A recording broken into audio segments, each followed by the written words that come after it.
தூத்துக்குடியில் மழை வெள்ளத்தால் பாதிக்கப்பட்ட பகுதிகளில் முதலமைச்சர் மு.க.ஸ்டாலின் ஆய்வு மேற்கொண்டு நிவாரண உதவிகளை வழங்கினார்.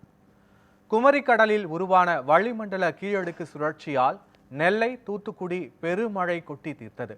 அதீத கனமழை காரணமாக கடுமையாக பாதிக்கப்பட்ட தூத்துக்குடியின் பல்வேறு பகுதிகள் தனித்தீவாகின.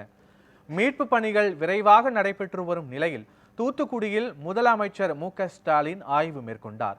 தூத்துக்குடியில் உள்ள செயின்ட் மேரிஸ் பள்ளி, அந்தோனியார்புரம் ஆகிய பகுதிகளில் ஆய்வு மேற்கொண்ட அவர் பாதிக்கப்பட்ட 600 குடும்பங்களுக்கு நிவாரணப் பொருட்களை வழங்கினார்.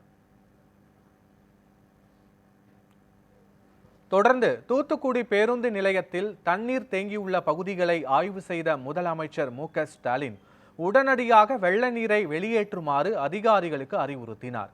இதனை அடுத்து குறிஞ்சி நகரில் தேங்கியுள்ள மழை நீரில் இறங்கி பாதிக்கப்பட்ட பகுதிகளை அவர் பார்வையிட்டார்.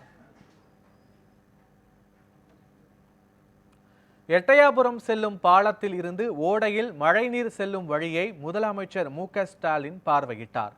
மேலும் மழை வெள்ளத்தால் பாதிக்கப்பட்ட முகாம்களில் தங்க வைக்கப்பட்டுள்ள மக்களுக்கு அவர் நிவாரணப் பொருட்களையும் வழங்கினார்.